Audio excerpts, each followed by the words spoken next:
Welcome to the Lotco Business Podcast, a show all about helping you as a retailer, brand, or creative understand the actual business side of running your business. I offer straightforward, practical advice about the nitty-gritty of making money from your creative passion. We will be covering bite-sized business and marketing lessons, as well as interviews with experts and trailblazers in the fashion, homewares, and design industries. My name is Melissa Robbins. I'm a business coach, colour-loving, non-coffee drinking Melburnian. Let's get into it. Hello and welcome to today's podcast. My name is Melissa Robbins. I'm super excited to have a guest here with me today. Katrina McKinnon is the founder of copysmiths.com, which is a content shop, and she has published over 8,000 and more, 8,000 blog posts, generating millions of visitors for e-commerce stores. The content she creates helps build that brand awareness and customer engagement with the audience. So I'm super excited to have Katrina on today. Thank you so much for being here, Katrina.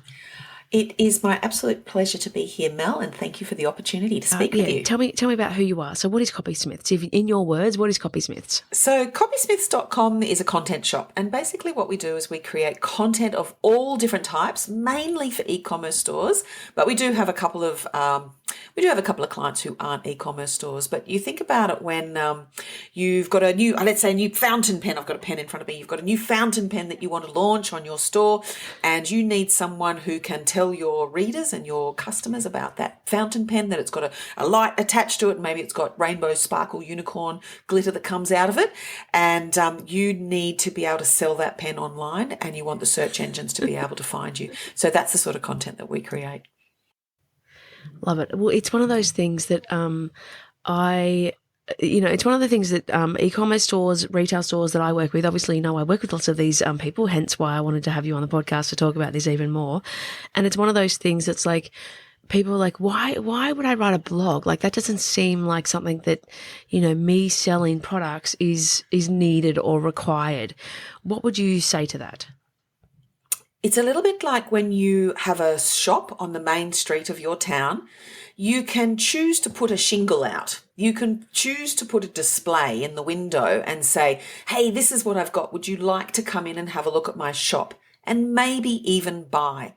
If you don't write about what it is that you sell, so the search engines and the internet is a visual medium, but it's very text-based. So the algorithms that run the internet and allow people to get found, allow their shop to get found, is all text-based.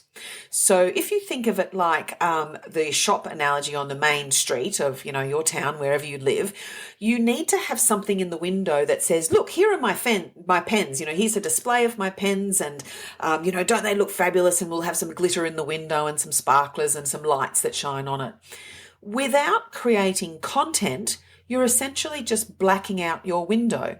So you can put a shingle out and say, well, we're a fountain pen shop, and it's just a little sign above your store. But if you don't have a display that engages the passers-by, if you don't have content that engages readers as they pass through your store, then there's very little chance that you'll end up buying. So really there's a sort of a dual purpose for content. One purpose is that it's simply for the internet and the algorithms and the search engines to find your store and know that you sell fountain pens because you've written about it, because it's all very text-based. And then the second thing is once someone enters your store and reads, they might think, well, which fountain pen do I buy? I'd like to maybe get one that's got sparkles on it, or I'd like to get one for a teenager, or I'd like to get one for a retirement gift. And often e-commerce stores have so much going on. There's so many products on the virtual shelves that it's very difficult to work out, well, which product's right for me? And that's where content comes in. So we would make a buyer's guide for, a 21st birthday gift, or we might make an article about how to improve your handwriting skills, so that your handwritings are prettier to look at. And so those types of content allow the reader to engage with your brand and to sort of say, well, this is what they stand for, and this is what they, this is the products that they sell. You were talking about the content there, and that is one of those things, obviously, and you were talking about the two reasons why people, creating that content in the first place. obviously one of the biggest issues or one of the biggest barriers for online stores is actually getting traffic to their store and then, having people find them. So I talk about this, with my clients in terms of, creating content for your email marketing and having a marketing strategy in place and, so people actually have reason to come and find you and you've got reason to bring people to your website and so on like that as well. And so obviously this is something that as you've been in this business for a long time, you've realized that there's an opportunity for people who know that they need to do it, but they're not quite sure how to create that blog content or any content for their website as well. So is that how you got started? Is that how I got started in it? Well, I suppose I did. What we did was for years I ran a web agency and we did a little bit of everything in a very mediocre way. So, we did a little bit of AdWords and we did a bit of social and we did web development, but, we were fantastically ordinary at all of them. And, which is kind of like running those businesses with those with multiple services. You can't ever really become extremely good at one thing if you're being very good, if you're being, good enough at everything. So one time we had a particular client that, they desperately needed traffic. They desperately needed visitors. They had a new product and they really needed to get some traction on that. And I sort of literally panicked and thought, oh my gosh, what am I going to do? And I threw everything at the wall. We thought, well, I'll do content because we know how to do that. I'll set up a blog for them and we'll start writing about their particular product and the needs of their customers. And we threw everything at the wall and it stuck. And so what happened was they had 800 unique visitors a month when we started. And by the time we kind of stopped throwing everything at the wall, we had over 150,000 unique visitors. So we had around 250,000 page views a month in the course of about 14 months. Wow. And the way we did it was we just wrote all sorts of different types of content that people like. And that's, really where it comes down to is if you can create something that people like reading, and we can go into more of that, but that's the kind of growth that you can get. And another lovely story is that we had a client who, again, they sell dog toys. And we noticed that that there was a lot of people searching for puppuccino recipes, for example. And we thought to ourselves, puppuccino recipes, everyone's doing that. But what if we were to literally create a page with 100 photos of dogs having a puppuccino? And, they are the cutest photos you've ever seen. So it's little chihuahuas or it's Dalmatians or it's Alsatians or Border Collies or whatever kind of dog it is. And it's just them with their puppuccino on their nose and, all of this sort of stuff. Anyway, so that keyword has volume of 38,000 a month. And Ahrefs usually under reports these things. So that page would be attracting about 60,000 visitors a month just to that one page. So you don't always have to follow the SEO rules. You don't have to kind of be too serious about it and think, well, what is a fountain pen? I must write about that first. It's a very good thing to do. It's a bit like brushing your teeth every day. We all ought to brush our teeth every day. But if you don't, then the world doesn't fall apart. There are other ways, you can just go to the dentist once every 6 months and really have the full experience. But so there are, that's how we basically got into it was I was kind of just, mediocre at all these different things. Like I can do them all just fine. But I think sometimes when your back's against the wall and you've really got to find results, then you come up with crazy ideas and then it's just following through on crazy ideas and trying to make them stick. Okay, so obviously, as I said, I talk to my clients all the time about, how to create this blog content, that we need to be doing it. It's part of my programs, the Now We're Email Marketing, what to sort of get people back to your website. You've obviously talked about how it can help bring that traffic. And it's also just a note on that, like obviously someone, if they're searching for something, they're already warm to, they're not necessarily warm, but they're already interested in the topic, so they're doing the searching. So if you can be found, obviously that's even more impact because you're solving that problem for them essentially. Yeah, absolutely. Yeah, and it's also when you solve a problem for someone, you've also got that double whammy of brand engagement. So they're on your site. You're the one that's giving them that information. You're the one that's solving that problem. And so that can lead to better conversion rates. The more helpful you are, that can lead to better conversion rates as well. And so obviously people know, well, we've talked about how that you need to be doing this and that it's a great opportunity to bring traffic and to stand out, build brand awareness. Something obviously that's come up in the last, obviously more so recently in the last couple of months, is all AI and how to use that. Can you talk to me a little bit about that? Because obviously that's a big part of what your knowledge is how to use it in a way that has impact and doesn't detract from what, Google is going to show up or anything like that. Yeah, so AI is absolutely the hot topic at the moment. And I think as well, AI is, it's such a tempting tool. It's such a tempting thing to use to create content, because at surface level, when you read AI produced content, the first time you read it, you go, wow, this is actually quite good. It actually reads quite well. It makes sense, as I sort of say, I used to say when a writer would apply to to work with us, I would sort of say, well, you can string some words together, but can you create meaning? So the AI is essentially just stringing words together, and that's really how the technology works. So when you take that into account, there is an art to writing. There is an art. The tool itself that strings the words together doesn't mean that the result is excellent. So I'll give you an example. Back in 1989, I remember doing work experience and I was creating a logo, and I had to draw the logo with a black marker on a white piece of paper. And then I had to take a negative plate of it with a bromide machine. And a bromide machine might have been $10,000, $20,000, because it was essentially, I had to go into a dark room. This machine would come down, it would take a photo of just my drawing, and then it would create a negative plate of that drawing, and then we would call the courier.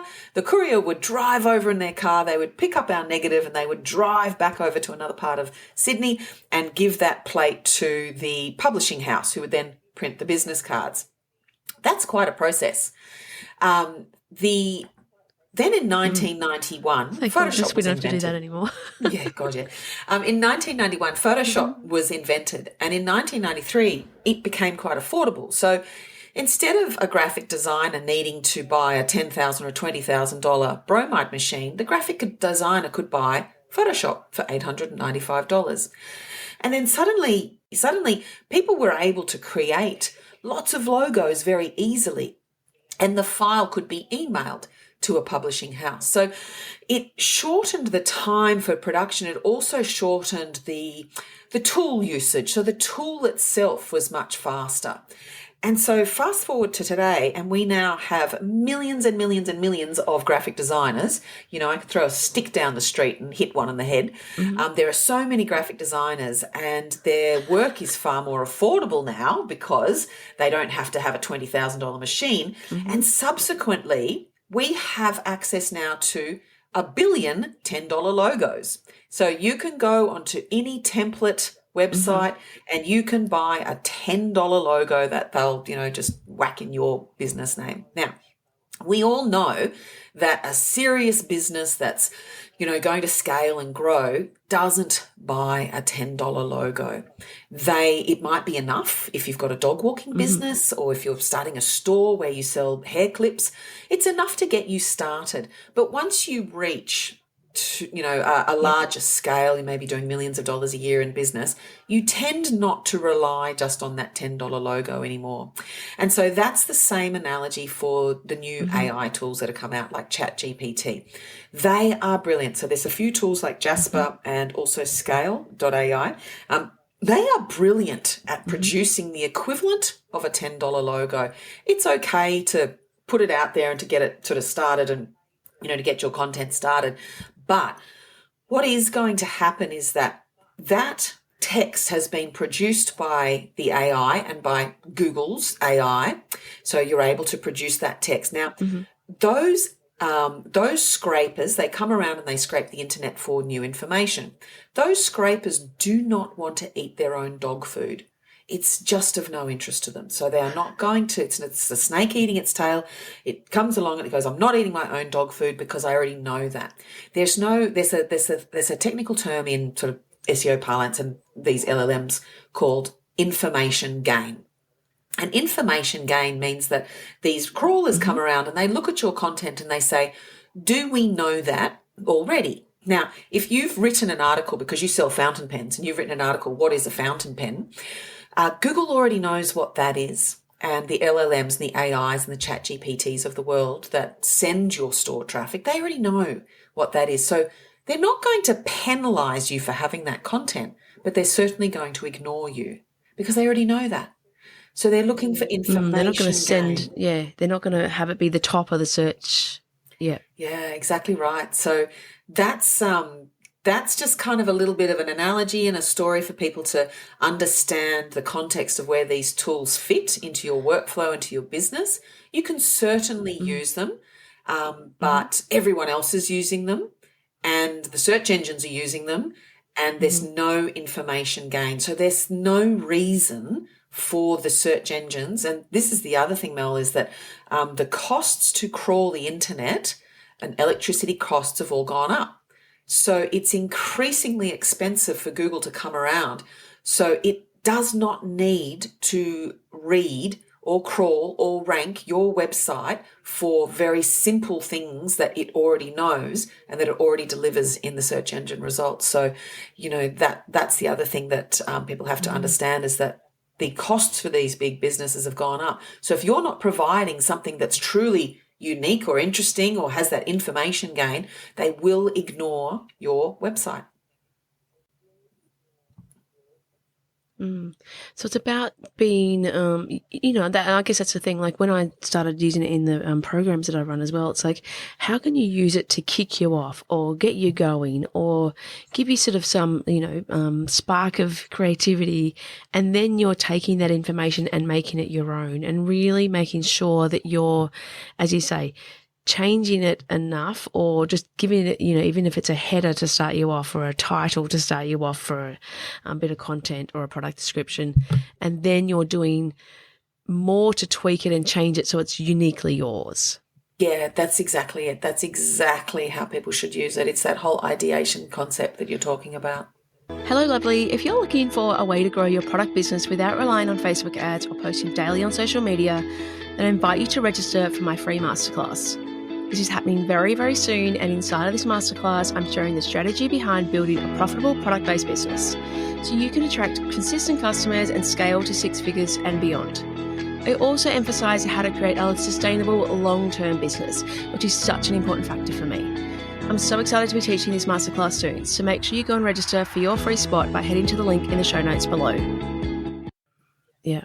And in terms of, because that's another thing actually, I talk to clients about it, the product descriptions too, because I work with a lot of wholesale brands and I work with a lot of retail stores who sell those different brands in their store and talk to them about, making sure that they don't just cut and paste that product description from the brand so that, because everyone else has got that as well. Yeah. So really making sure you've got that unique element there too. And I'm sure because you work with so many e-commerce stores, how could people make their product descriptions that little bit more exciting and different as well? One of the first things, Mel, it's a great question. One of the first things that you need to do is you can use the AI tools to scrape the reviews out of Amazon for your product or for a similar product. You can use it to scrape other people's stores. And what that does is it gives you a treasure trove of all the things that people love or don't like about that product or about that product category. So, and then that can help inform how you write your product description. So if we were to scrape a review for ballpoint pens or fountain pens, and we found that the number one bugbear that everyone has was that it leaked on their finger, we could obviously start a product description with this anti-leak pen will not leak in your hand.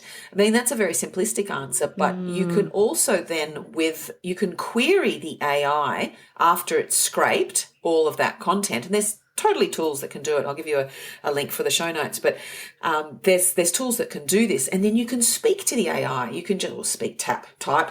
You can speak to them as well, but you can just type to the AI and query it and say, what was an unusual feature that people commented on that isn't well known? And then they might say something like, well, I'd really love a pen that has a torch on the end of it because my eyesight's no good and it's a bit dark where I live.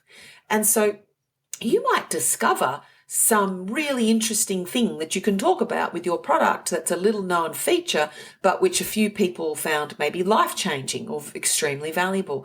So the AIs can help you, exactly as you said, to guide that ideation process and to surface new things that you might not have spoken about or talked about. That's fascinating. And I guess that's it, like removing those barriers for why someone, didn't buy something in the first place, sort of just hits it straight out the bat. Like, this one doesn't have this problem, so this is going to solve that problem for you. I love that concept. And I guess that's where sometimes that's not going to work for stores who have multi products that they're loading up, because they're not going to research every single thing. But how can it, you might even do that, a number of times, and then that gives you that set up for how you do all your other product descriptions, because you've got that sort of, you can test what works as well if that has an impact on your sales. Yeah, absolutely. And it really depends on how big your catalogue is. So this is all very easy for someone who's maybe got 10 products or a couple of products. But when you're talking at scale of 100,000 products, that's when it gets a little bit trickier. And there are tools that will help you to do that, particularly if you've got Amazon listings. But you can use the AIs, and more of these tools are coming out with customizations that will, for example, allow you to, check 100,000 product items and their product descriptions and insert a keyword or insert a benefit statement, rewrite it with a particular benefit statement. And I don't think that those sort of sites will be penalized by Google for using AI in product descriptions. It's just sort of, you've just got to add value. You've always got to add value to the person who's thinking of buying. And so just on SEO, obviously we've touched on that you can use the blog content that you're going to write to tap into search engines and actually be found. How does that work for, because this is one of the things I talk about in my SEO Booster Masterclass. Sorry to be talking about all the things that we do, but one of the biggest things is the SEO for loading up products is something that the person who owns a store or one of their staff is doing. It's not an SEO agency generally who is loading up products. And one of the big things that I talk about in there is, how to make sure you're naming your products properly and stuff like that. And then I saw a blog post on your blog, which was all about how your visual imagery can impact the SEO. Can you talk to me a little bit about that? Yeah, so that was another thing we did years and years and years ago when we ran our own e-commerce store. One of the things that I discovered was, and it's like a standard practice now, but this was, 10, 15 years ago. I literally had someone that I paid to unbox. So we sold gazebos, really big portable market stall gazebos. And I literally paid someone to unbox that gazebo, and their toddler was wandering in and off screen, and, completely fine. But it was this real unboxing, and the person who was doing this took it out and was like, oh, how do I put these struts together? And then they did close-ups of the button of the strut of the leg. And so at the time, people were only showing just a product photo of here's the gazebo, at a distance. Whereas we went in and we just took photos of absolutely every single thing about the product, right down to the buttons or the legs or the colour of the fabric compared to like the colour of some jeans, or just to really pull everything into the real world. And so we learned that by supplying a lot of extra images and a lot of extra layout devices. So another thing that we do in our team is that we will put tables in. Now, all the SEOs and content writers, they all know these days that you put a table of content in to your article to say do a product comparison or something. What people don't know is that a table is an authority signal to a reader, and so we put links inside tables, very particular links, and that will get a lot of click-throughs. So we're able to get more clicks on a link inside a table than we would with a button that says buy now or check price. So there's little things like it's not just visuals as in photos, but it can also be visual layout such as tables. So we'll do call out boxes, tables, we'll do diagrams, all sorts. We'll do timelines and things. One of the things we've started doing now is we create an audio transcript of the blog article so that people with accessibility issues, blind or deaf, blind or hearing impaired or whatever, might be able to access the internet, because again, that's a focus for Google, is accessibility. The Google crawler is essentially just sort of like a bit of a blind robot, so they need all that information anyway, so it's got that dual purpose. But yeah, we try to really mix it up and create dwell mechanisms and conversion mechanisms and add all of those to our articles. And so one of the things that I saw on your blog post was about for especially fashion brands or brands that actually sell clothing with different sizes or shoes or something. So you could add the size chart, add more detail to that, as you said, and really ensure that the old text is there and really gives a great description as opposed to a generic photo. It's actually really detailed as well. Yeah, size charts are actually a major hack. If you've got a clothing store, a shoe store or something like that, size chart is always one of the most searched keyword terms. And so again, in the early days, we would often do very elaborate size chart articles and connect that from the product pages, because we knew that a lot of traffic would come in for that particular type of content. And then again, it creates this brand awareness where as long as someone's walked into your store, even if they've walked into the wrong store because they're after t-shirts instead of shoes, on the main street of your town, at least they've walked into your store and they're looking around and going, well, I wanted t-shirts, but I'm here for some shoes, but those shoes look kind of cool. I'll come back later. So there's that moment of brand awareness that you've got that little opportunity that you might not have previously. So size chart content is a great way to attract people into your store. That's so good. And it's, one of the biggest issues, people getting people to their actual store, people getting people to actually land on their website and find out about them in the first place and competing with everyone else that's out there. So any, I think, tiny little tweak that you can make to actually get, that bit of traffic, I think is gold. Yeah. One more thing, Mel, is that I think of paid advertising like a rocket ship, and I think of content like a snowball.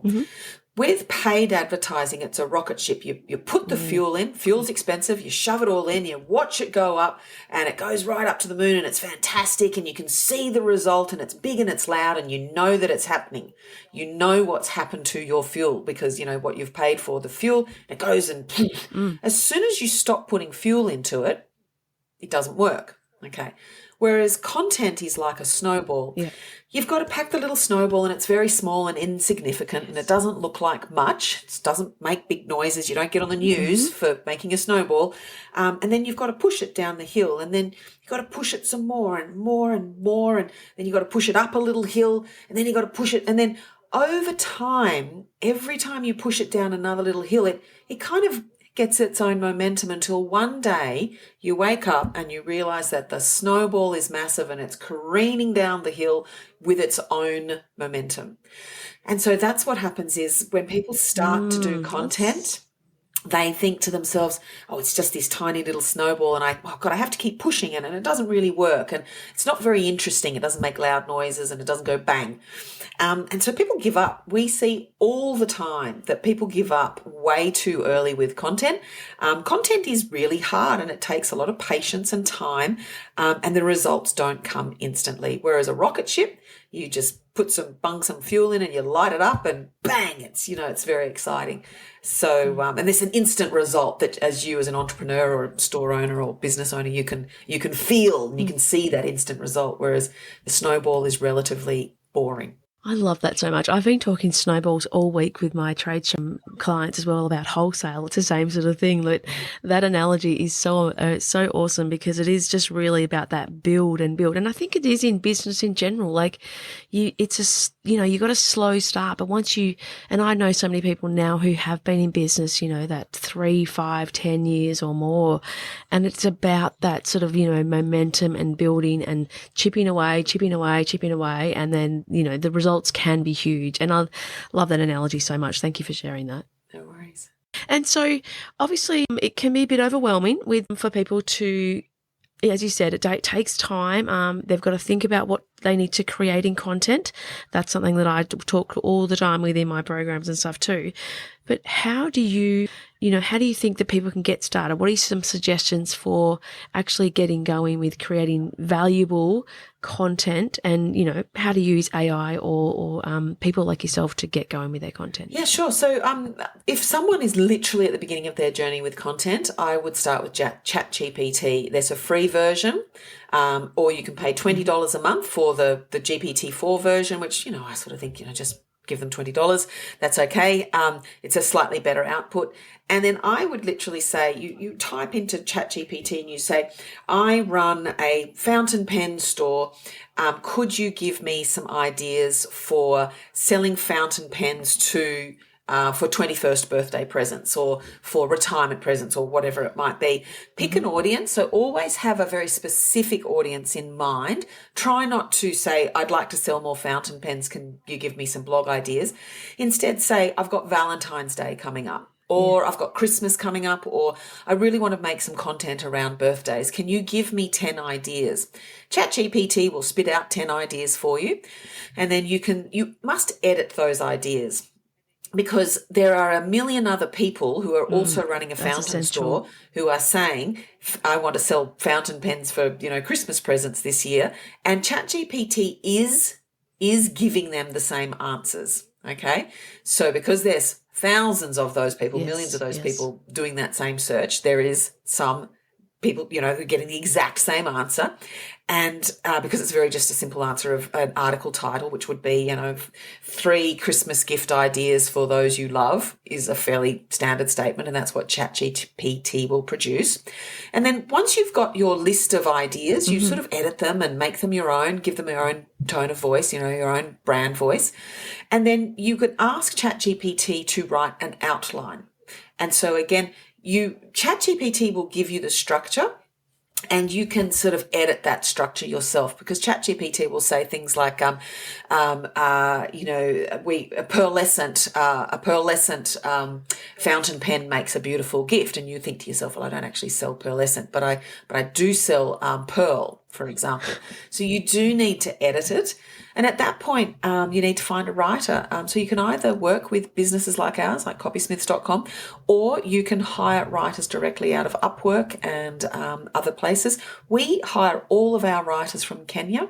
There's a Facebook group called Remarkable Freelancers of Kenya, and they are absolutely brilliant writers, each and every one of them. And so that's where we find our writers from.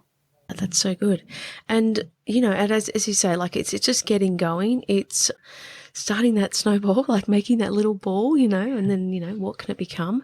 And in terms of, I'm just going to make sure I link as well, because I know that you've also got like a great template on your blog, for a blog template for, like what sort of structure is a good sort of layout and structure, because I think it is one of those things too, people are like, I've got no idea where to get started. So things like that can really help you get started, using the AI to help you get started.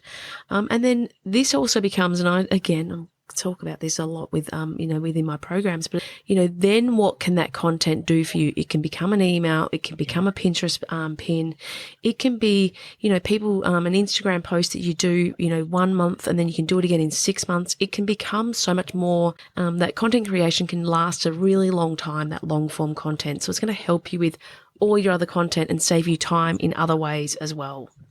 Yeah, absolutely. Perfect. I'm going to link all those things in the show notes that we mentioned today, Katrina. So, that blog template, how to get going, what it looks like to use imagery in your blog as well, what sort of things you can do, copysmiths.com, in terms of helping people with their e-commerce store and really having the right type of content, or having a few amazing articles on there that they can, really kickstart them and get them going.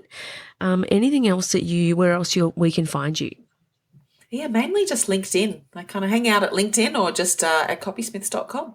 Yeah, perfect. Okay, great. I will look forward to hearing, what everyone thinks, how they can get going. And thank you so much for your help with how, e-commerce stores can really benefit from this content. And yeah, I can't wait to hear what people think of the episode. Thanks so much for having me, Mel. It's been a pleasure. Thanks very much, Katrina. Bye. Thank you so much for listening to the Lotco Business Podcast. If you enjoyed this episode, please make sure you subscribe to receive future episodes as they are released. And I'd be so grateful for a review on Apple Podcast. If you would like a copy of the show notes or any of the links mentioned today, please jump onto my website at thelotco.com.au/podcast. Have an amazing week, and I look forward to chatting to you again soon.